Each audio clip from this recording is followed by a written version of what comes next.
My name is Saviksha. My name is Poppy. It's me, your favorite queen, Francesca Dynamite. We are Louder Club, and you're watching Queer in Alberta.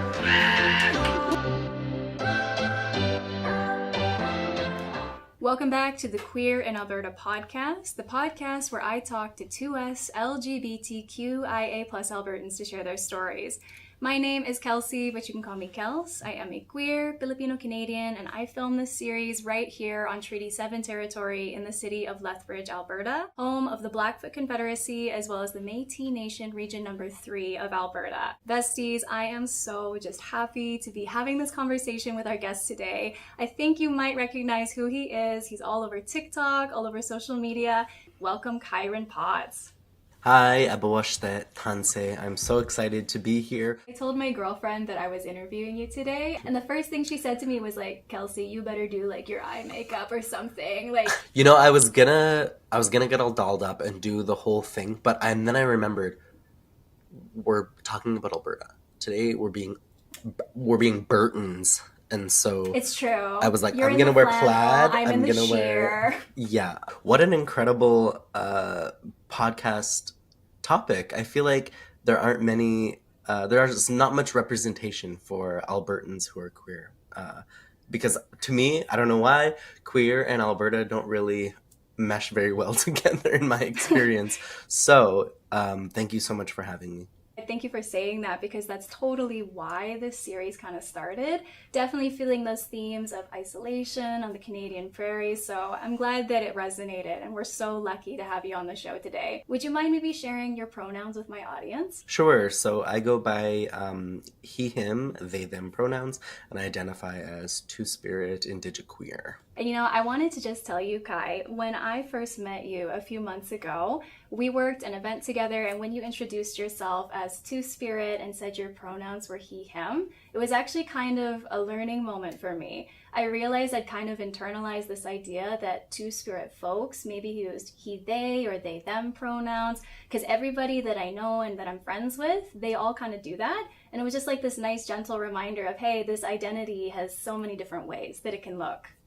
Yeah, I mean, absolutely. Two-Spirit is such a complex term and has it's such an umbrella term, I think. And so many people who fall under that umbrella of Two-Spirit identify in so many different ways. And so I always let people know, like, Two-Spirit to me is always going to look different than Two-Spirit to another person, depending on where they're from, which nation they're from, or which teachings they have, or kind of just how they live their life. So yeah, thanks for saying that. Yeah, of course. Yeah, it reminds me of another conversation I had with a Two-Spirit individual on the show, Ryan Crosschild, even talking about how that term, like, it's an English term, it doesn't necessarily share the beautiful intricacies and cultural specificities of it to different peoples. So yeah, I think the conversation we're going to have today is going to be such a great space of learning and fun, and I just want to thank you for sharing your knowledge with me and for your laughter. Thank you. I appreciate it. I can't wait. Yeah, so let's kind of get into it. Where are you calling in from today? Are you in Edmonton right now? I am in Edmonton, actually.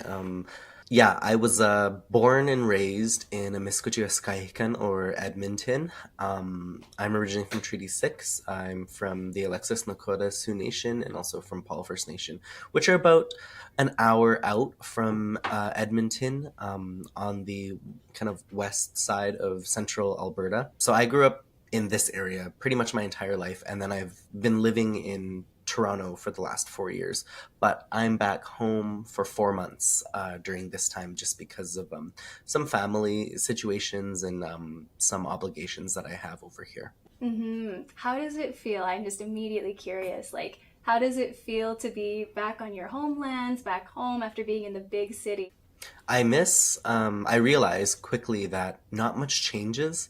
I've been in Toronto for 4 years, and when I came home back to Edmonton, I remember being here and thinking, like, wow, it's like I left yesterday. Nothing has really changed that much, especially in Edmonton. There's a lot of construction happening in Edmonton all over the entire city. And so I think Edmonton is going to be a really great place to live in, like, 7 years probably, once everything is finished and there's so much more new developments. But it's the same vibe. It's the same, like, I had a really, like, bad experience growing up in Alberta, and especially in Edmonton. And so leaving to a big city like Toronto has really just, for me, exemplified how much art and culture is lacking in Edmonton, despite Edmonton being, you know, the like festival capital of like all of Canada.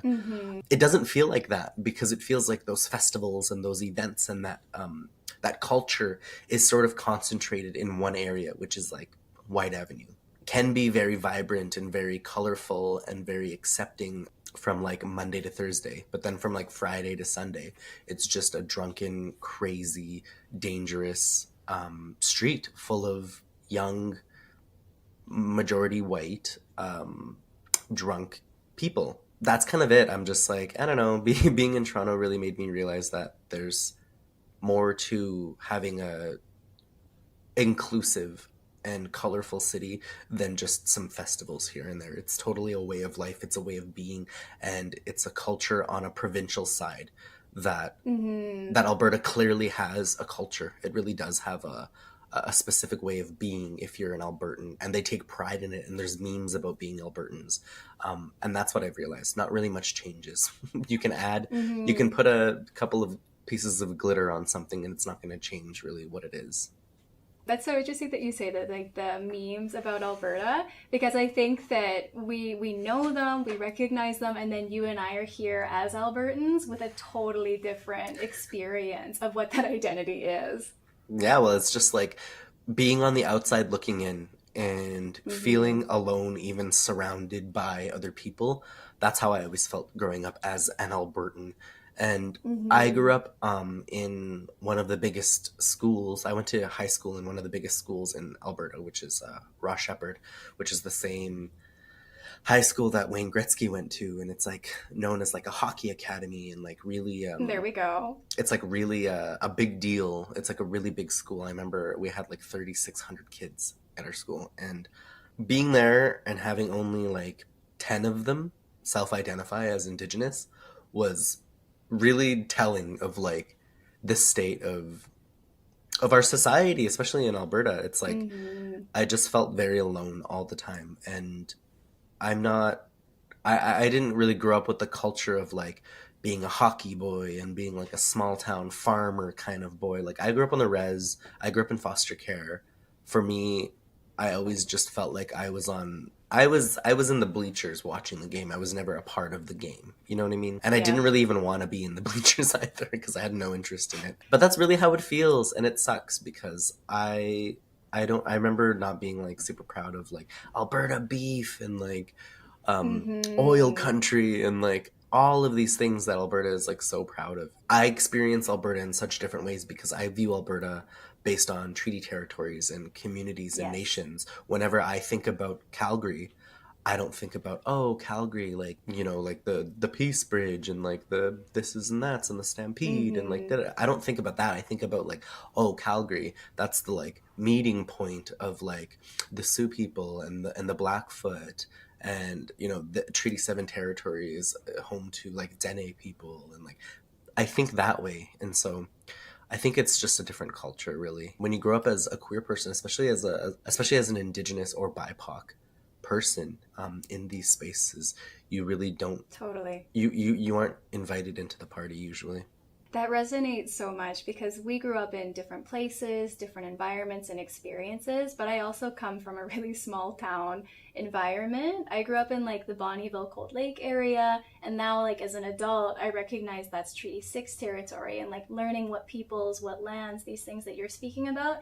I think that's a really important way of mapping this place that I call home. Yeah, those things that you're talking about being from the outside and looking in, I think it resonates not just for being queer, but for being a part of a minority. Yeah, there's just such an overwhelming presence of white supremacy and of pride in that whiteness and in that white privilege. And it's at times can feel suffocating, especially when you're downtown and you see nothing but big, huge, souped up pickup trucks with, sometimes they have Confederate flags. I've seen Confederate flags being flown in Edmonton, and you have these people like sticking their heads out the window, yelling and screaming obscenities at you. I've been called so many things on the streets of Edmonton, and realizing that these are all people that kind of come from those smaller areas like Cold Lake and like Bonnyville and, St. Albert and Nisku and Leduc and all of these surrounding areas. They come into the city and they bring that mentality with them, that small town mentality. And also Alberta did a really good job of not teaching. Like our curriculum is not where it should be, not teaching all of the diversities that exist and the truth about Canada and Canada's relationship with Indigenous people. There are so many non-Indigenous people, specifically white people, and a lot of these people are farmers, and oil people and people who live in small towns.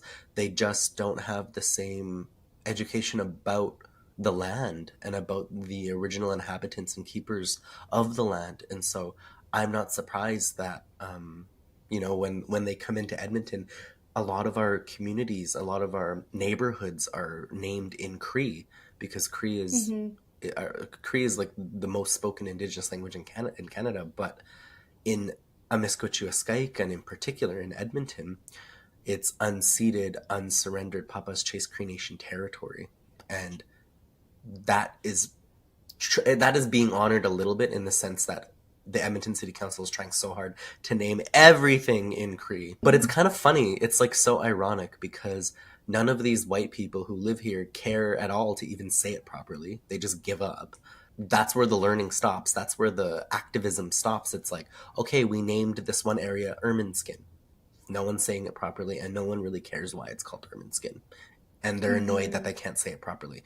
There's like posts on Reddit of people being like, why do we keep naming all of these things like 20 letter words? Like, no one's gonna say this, just call it, like Groat Road and instead of, Wapigwini Nakusu Road. Like, why do we do that? Like, they're so angry about it.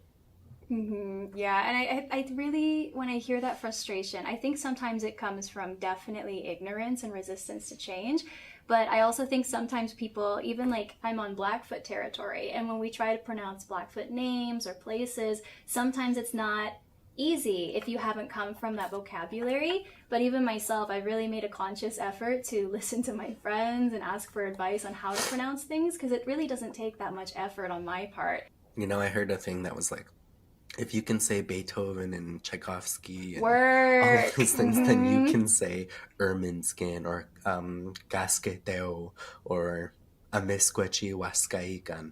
Like, for me, if I was living in someone else's land, we'll use the Philippines, for example. You bet your ass I'm going to try to learn a little bit of Tagalog. Like I'm going to try my best to be excited and interested in the people whose land it is and where we are. Land has so much connection to people and to culture. It's so spiritual. And so to be in a place and just have zero interest in like wanting to learn about whose land that was, like, Canada's not that old. Canada's like 150 years old. I always tell people, I'm like, we have moccasins in our family older than Canada. Like, it really isn't that old. So who do you think was living in these lands and raised generations and generations and generations of kids in these lands? And that's important. And so, yeah, I'm with you. Like, people just need to, I think there needs to definitely be a lot more education and awareness about these kinds of things. I didn't learn anything about, I mean, living in Alberta my entire life and going through the entire public school system in Alberta, I didn't get to learn really anything about Indigenous people aside from in elementary, we learned about the fur trade. Yes, and we learned that was the same thing for me. Yeah, but we learned a very, yeah, exactly. We learned a very tailored and very specific version of the fur trade, wherein it was taught to us as some beautiful system of, networks of trading, and it was like booming and everyone was happy. And there's images in our textbooks of like Native people giving all these furs over with big smiles on their face, and in return they're getting like guns and alcohol and like just awful. And so that's what people think. They're like, we traded and shared land with the Native people. It was amazing. It was, we all sang Kumbaya, and like there have even been posts that have gone viral in Alberta because of some of the the homework activities that children are getting to bringing home with them. One of them said, It said, we all know about some of the atrocities that happened in the Indian residential schools, but please list 5 good things that happened because of the schools. And that was like one of Wow. their activities that they were supposed to do. And this is Indigenous and non-Indigenous kids that have to do this. What is that teaching our young people? Like, you can't make that stuff up. There are teachers that are so personally invested with their own opinions and beliefs about genocide and about like literally ethnic cleansing and assimilation. They feel so strongly about it that they're willing to risk their careers by creating education materials to send with their kids that are apologetic of genocide and are dismissive of the trauma and the horrors that happened in those systems. And so that's just one example, but there's so many of them in the way that Alberta culture is coded to really be proud of colonization and love living in that system. There's still so much work that needs to be done, and I can imagine that it's an exhausting prospect at times. But I want to tell you, this is something from my own small town that I grew up in that I shared earlier. I have a friend, she is Cree, she's mixed, and she's Two-Spirit as well. She told me that she was working, I think, in a high school with students and wanted to bring a drag performer into the community, and it caused this whole, like, I guess, uproar. We had to have a town hall meeting and say, should we allow this individual into our community to speak with youth? And what she told me was it shocked her that a small town, 5,000 population, 3.5 hours away from Edmonton, so very isolated, they were actually defending why this queen should be allowed to come and work with the youth, how it could be something enriching for the community. And the one person who was really vocal about being against it in the room, apparently she said that even he had a moment where he was like, you know what, thank you for sharing this with me, and now I'm going to think about it a bit differently. So I totally agree that there is so much work to be done, but it is encouraging to see, even in places that you would never expect it. Like, I was not out of the closet 10 years ago at Bonnyville Centralized High School. It just was not a thing. But look at what's happening even in small movement. Yeah, it's so true. Like, no matter what, queer people will grow like vines where there's no room for them always, and they will be existing in those spaces that don't make room for them. And so it is really heartwarming to know that, like, these people are still existing and still flourishing, and that even in those areas where there really isn't a lot of room, they're trying their best. And there's always going to be people that are putting up that good fight and that good peaceful fight and really standing up for themselves. I hope that story resonates and that story continues to grow. I see it in my own nieces and nephews. I'm asking them, like, when they're in grade like 5, 6, I'm like, so are there gay kids? Are there lesbians? Are there like trans kids? And there are. They've told me. My nieces and nephews are like, yeah, there's a girl in my class and she has a girlfriend. And I'm like, oh, and you guys are like 12? Like, and then she goes, yeah, there's also Billy likes to be called they them. Billy is non-binary. And I'm like, oh, yeah, no, that never happened when we were young. Like, No. I didn't even come out until I went to university. Like, because there was only in that school of 3,600 people in like central Edmonton, only maybe 2 were openly gay. And isn't that insanity to think about? yeah, and it was like this like 6'2", super queer, like bubbly, eccentric kind of a person with like blue hair who was the president of the Gay and Straight Alliance. Because he started it. And the only people that went to the Gay and Straight Alliance were him and his like 4 straight, like cis het girlfriends. They were the only ones every day who sat in that club. And it was really sad because I would walk by and I would see them just all laughing in there. And I'm like, if I go in there, I'm basically coming out, is how I felt about it. And I'm like, I'm not ready for that. I don't care how safe of a space it is. Once I'm out of that space, it's not going to be safe anymore. So I wish I don't blame myself at all. I wish I had more support around me. I wish that it was safer for people like me and people like him who had the guts and the courage to even start that club, because no one had done it before. It takes people like that. It really does take people like that to make change. And I'm sure if I were to go to Roshep now and, you know, see a bunch of people put up their hands, if I ask like, who in this room is queer, out of that 3,600 kids, there's probably going to be like at least 10, 15, 20% of those kids are going to be queer. So things have really definitely changed. And I think now too, a lot more of our young people have the language, and even our older people too now these days have the language and the verbiage to be able to describe their identities and describe the way that they feel. Now they're like, wow, there's so many more options that I can be, you know? I don't have to just be man, woman, gay, lesbian. I don't even like people. I can be asexual, you know? I can not even desire sex or want it. You can go to the buffet and eat kind of anything you want now instead of just, you know, the couple of options that were there before. I am so down for gay buffet. Like, I love gay buffet. Makes me think about how even like when, you remember eons ago, it feels like when schools wouldn't let students use their left hand when writing, and they suppressed that for so long. And then all of a sudden when that was removed, it was like this huge spike in people being like, I'm left-handed. And so when there's more exposure, when the rules change, of course people are going to seemingly come out of the woodworks. And that works the same way with queerness and identity.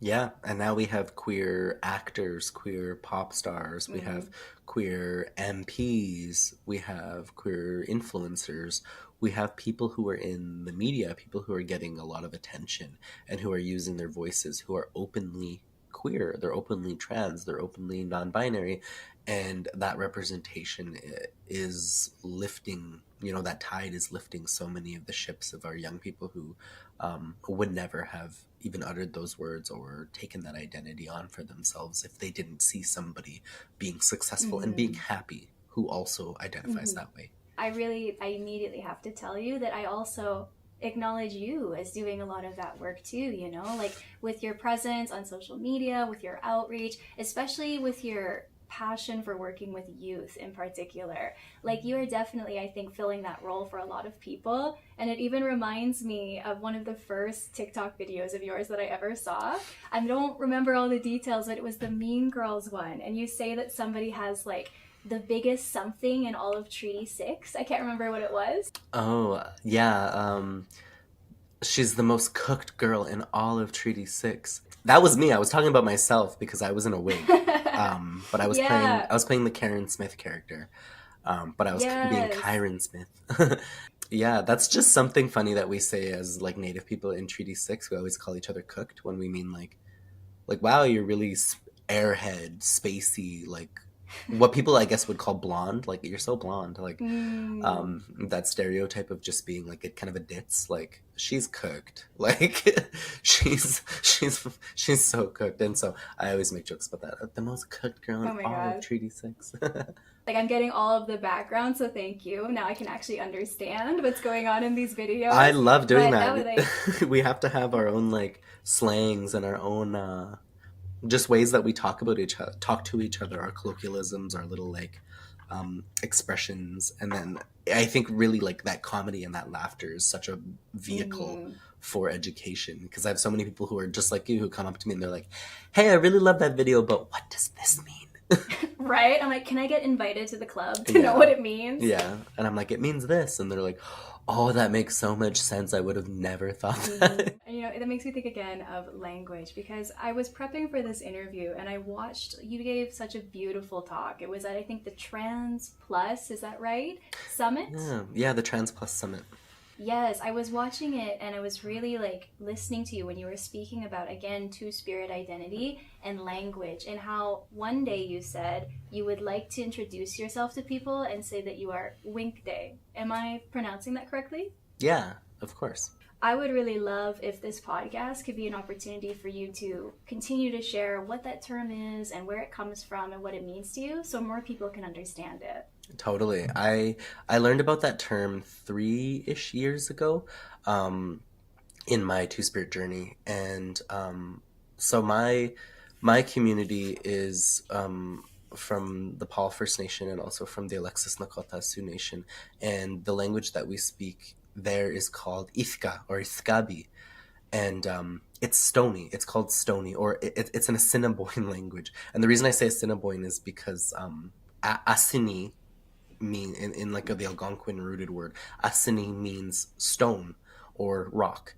And so many of our people were just called stony people because we come from the mountains, and also we use hot rocks to cook our food. And so that's kind of how we got that name of being stony. Stony in English.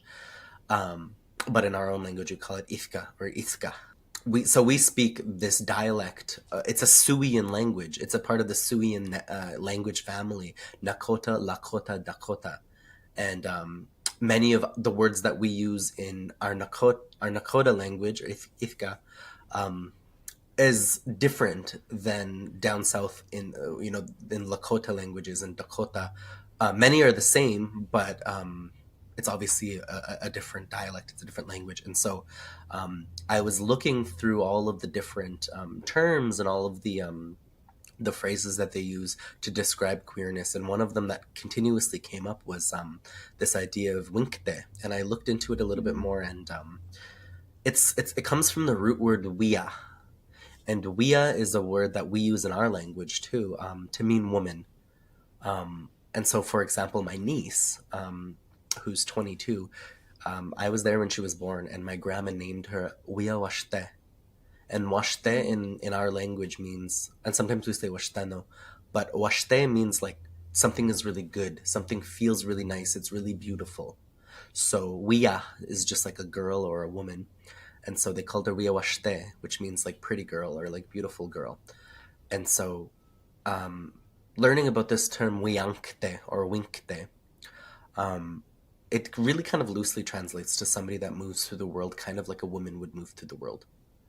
And English obviously butchers the translation and doesn't really encapsulate that spirit of that word.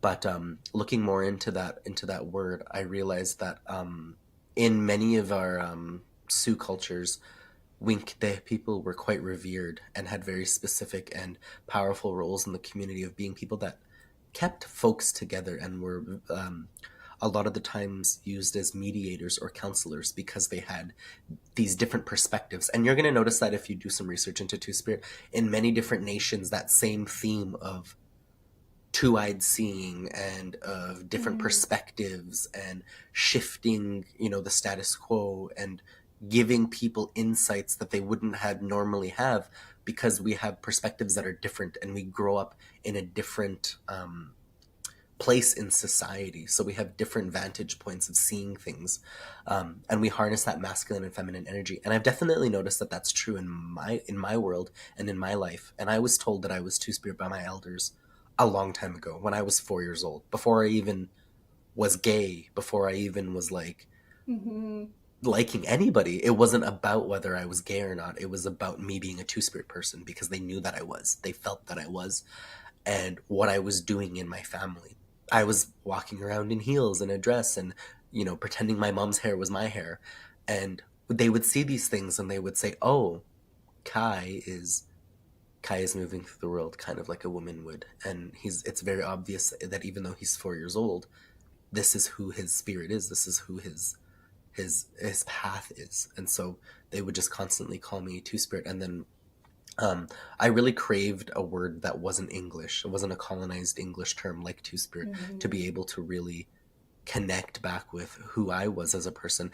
And Winkte is one of those words that really gives me a lot of pride, and really, I definitely need to look more into it and start to really, really do some research into it. But for now, it's one of those words that really makes me feel proud and makes me feel like, you know what, that word has been around for time immemorial, since before the English language. And so it just comes with it so much more power than saying I'm Two-Spirit. I still say I'm Two-Spirit, but like I said, like at the beginning of your question, it would be nice if I could just say, hi, I'm a Winkte person, or, I identify as Winkte, because that word alone would be able to explain who I am better than Two-Spirit. When you're describing the way the elders and the people in your life recognize this quality of your personhood as a beautiful thing, it just sounds like it was a really nurturing and supportive environment for this quality, that it was recognized as perhaps a gift. Absolutely. I don't think at no point in my life has anyone ever called me Two-Spirit as a bad thing, or has being Two-Spirit ever been made to me to feel like a negative thing. If anything, I was the one who thought that it was negative, because when I was young and my mom or my auntie would say, leave him alone, he's two-spirit, whenever I would get picked on, I would always feel angry about it, because two-spirit to me felt different and I didn't want to be different.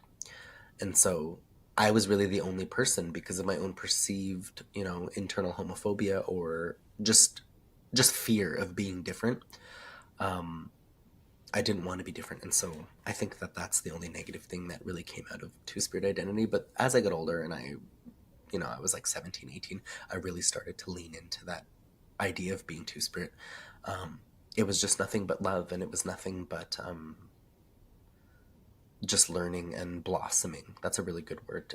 Just blossoming into who I was. And I'm still on that journey, figuring that out right now still. But 15 years later, I've discovered a lot, and I'm really in a place now where I have a lot of spiritual fortitude and a lot of protection and a lot of armor on now, and I really do truly love who I am, and I love that our nations, and I say like our nations to mean like both Estonia and Cree, where I grew up, have these really beautiful and really old explanations and teachings about queerness. And maybe it wasn't called queerness, but it was called ayakwe or ikwe gansu or winkte.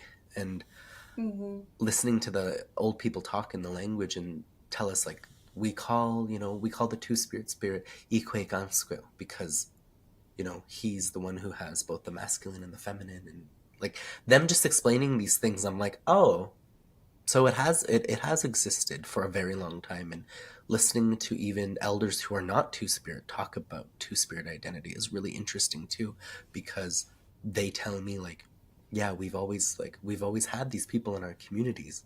They were interesting, important people. And some nations think that two-spirit people really aren't revered. They're just like everybody else, which is awesome, because if that's true, then that's a step up than how society is treating them right now. At least they're all on the same playing field, and they're seen as just another people, because that's truly, at the bare minimum, all I would want is just for two-spirit people to be held in the same respect and the same regard in society, and then also in ceremony, and have their place in community, and not be ridiculed and exiled and have people whispering about them or attacking them or making them feel like less than. I honestly got chills a little bit when you were naming all of these like ancient names for these experiences that are so much older than colonialism. And something that, just as a baseline, I wanted to tell you in my time with you today is that when I talk with you, I feel like you're on a journey that is a few steps ahead of where I would like to be myself. And what I mean by that is my history and my ancestors also experienced their own time with colonialism. And it's one thing to be mixed and growing up in the diaspora to figure out who you are, but then to also feel a little lonely in your queerness and thinking before all of this.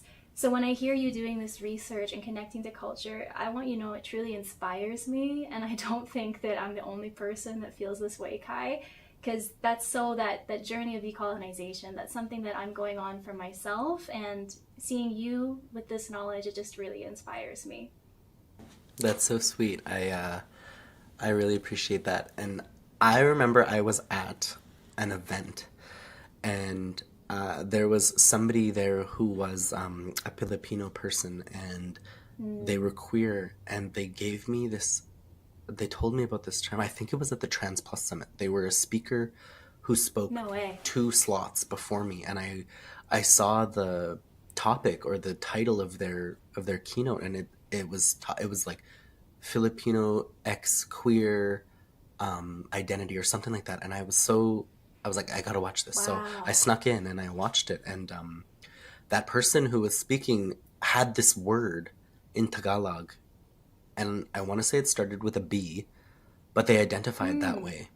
And I can't remember what the word was, but they said that like it was this word that they had in their own language to describe people like them, and that identity came with it, teachings about spirituality and about harnessing spirit and about, it was just such a beautiful, it was such a beautiful term. And it made me realize, like, the same way that like many indigenous people around the entire world, like even people who are, you know, Hawaiian or people who are Polynesian, who are Maori, like the Maori people in their language have a term like, but that's what they call their two-spirit people. And it's such a beautiful, I looked into it a little bit. It's such a beautiful explanation of their people. And then there's the Mahu people in Hawaii who traditionally take up both roles of, you know, man and woman within the community. Listening to all of these different explanations of queerness in their own languages was really inspiring and really like reinforced the idea that like colonization has really hurt and really damaged and has really waged war on queerness and acceptance and self-love and expression for so long that so many of us, it's kind of sad in a way that like hearing those terms and hearing those words is like shocking and exciting and such a big deal when it really shouldn't be. It should just be like, you know, those people should never have had to go underground or into hiding or, you know, be killed or be assimilated. But yeah, just hearing that term at that summit was like such a big moment. I remember like wanting to be like, I'm putting that word in my little suitcase and I'm gonna carry it around, and if I see like other Filipino people, I'm gonna like ask them about it because it's like such a big, you know, thing. So that's why I'm bringing it up now. But I think the word that you heard was babaylan. I think that's probably what it was.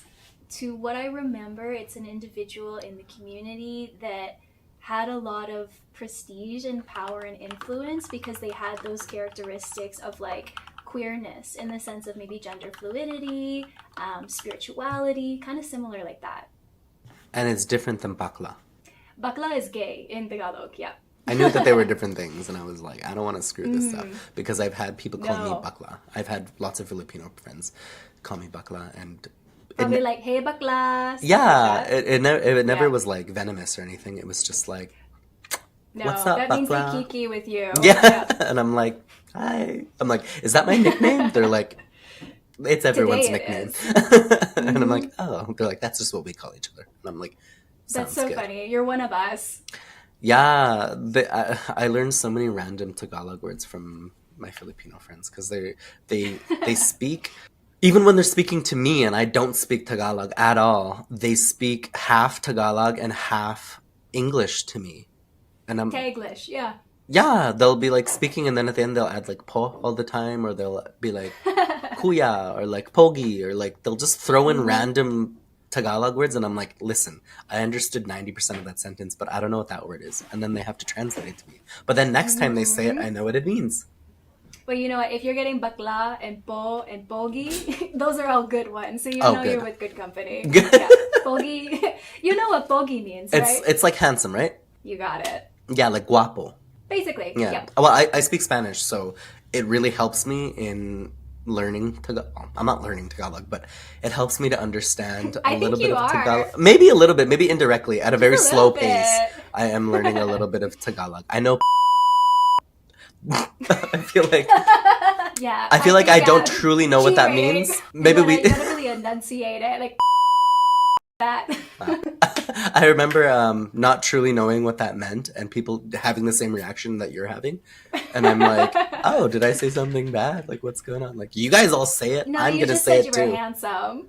Yeah, something like that. Kuya Kaya in the house today. Kuya, auntie? Kuya is like big brother. Auntie would be tita. Tita, sorry. Tita, tito for Tito, uncle. Yeah. But yeah. Babaylan would be the term that we originally got started on, I'm pretty sure. But someone is, if I'm mispronouncing it myself, my titas will let me know, or someone in the comments can let me know, and we'll get it fixed. Yes, thank you. Salamat po. You're welcome. Oh my God, we're gonna have to go and get some Filipino food when I visit you or something. I just looked up the term babaylan, and in Filipino culture it refers to a traditional healer or shaman in the pre-colonial Philippines. Particularly among the Visayan people, babaylans were highly respected as spiritual leaders, healers, and mediators between the physical world and the spiritual realm. They played significant roles in their community, often involved in rituals, healing practices, providing wisdom and guidance. Even though they were historically they were women, there were also cases 1960s where the role was taken up by men, especially those who assumed female gender roles, and that this aspect has led contemporary interpretations to see Babylon as a figure of encompassing a range of gender expressions and identities, including those that align with people that are queer. I love that we did this together, and I loved that crisp crunchy of the keyboard. It was very good. I was just like, let me really quickly, because I'm so interested in that kind of stuff. And with the way that I learn, I'm like, I have something in my head. I need to itch this scratch right immediately. Now. And now we have, and now we know what Babylon means. So I had a conversation with an elder here in the community, and he told me that my culture isn't gone. It's still out there, and I just have to go and connect and find it.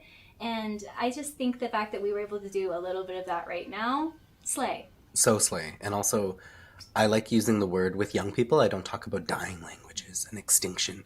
I talk about our languages are sleepy.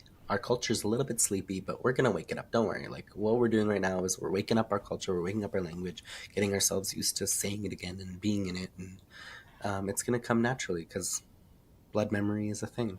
And with you mentioning young people, as we're kind of getting closer towards the end of our time together, I know you have that love for the youth and working with them. Is there anything you maybe would want to say to those of the listeners who are youth here in Alberta, who are maybe looking for representation from someone like you who's had a similar experience? Yeah, one of the things that I wish that I did more as a kid was play and be a kid. And, you know, growing up in Alberta, growing up in foster care, and growing up in a colonial system wherein my mom was in the residential schools, all of my aunties were in the residential schools, facing that colonial violence and that assimilation meant that I had to grow up really fast. And the legacy of trauma that that genocide has left in our family is one of addiction, debt, poverty, poor living conditions, disconnection from culture and language. And any young person who's listening, I just always want to remind you that true reconciliation will only happen when we have just immense Indigenous joy. And I want our young people to focus on being young and having fun and find things in your life that make you smile, that make you excited, that make you want to wake up in the morning and look forward to it, and then replicate those things every single day and do whatever you can to keep laughing and to keep having fun and to keep smiling, because that is resistance. Indigenous joy is resistance. And if you want to get to a place where I am, just keep loving yourself and keep reaching out to people. I am not self-made, I am community-made, and I was blessed to have a great support system around me. And so I say, reach out to people. Don't be afraid to ask for help. We are community people as Indigenous people, and first and foremost, your peers and your family and your support system and your chosen family will keep your spirit strong. So continue to do that, and yeah, try to have fun in the meantime a little bit. Life is gonna hit you really fast. You're gonna end up like me. You're gonna end up 30 and you're gonna be like, oh, I'm not a kid anymore. But boy, do I ever sometimes wish I could be a kid again, just for a little bit, and like go back and not focus so much on survival and focus on being a child a little bit and not worrying about things that were sort of out of my control. I wish I could have done that. So that's my piece of advice to the youth. I think that's pretty good advice. I think that the youth are so excited, just as I am, to have you on the show today. Is there anything that you were wanting to say in the space before we head out? I would love to say hi ninaskumon. That's Cree, thank you, I'm very grateful. And then also Ishnish Pinamad, which is my other language, Stony, and that just means thank you, I'm grateful. You can find me on all social media, Instagram, TikTok, Snapchat, everything. Oh, Kairyn. And then one project that I have currently on the go is I founded an Indigenous gaming organization called Nichi Clan, which is a Discord online server that brings together Indigenous youth who want to play video games and who want to just be in a space and have squat up with some nichis and have a great time talking about your day and just making friends and giving each other resources on how to do things like content creation and live streaming video games and all of that good stuff. And it's totally free to join. And we have some tournaments coming up and we give away prizes all the time. It's just a really great, wholesome community to be a part of. You can go to NeeChi Clan, clan, CLAN.com, and it takes like 1 minute to sign up and join. So I hope to see you all there. Haley is working on that with you, isn't she? Yes, Haley is a very proud member of Nichi Clan. So if you want to talk to Haley too, Love you can that. come hang out in Nichi Clan. We're dreamers, don't care what other people say. We live it like this.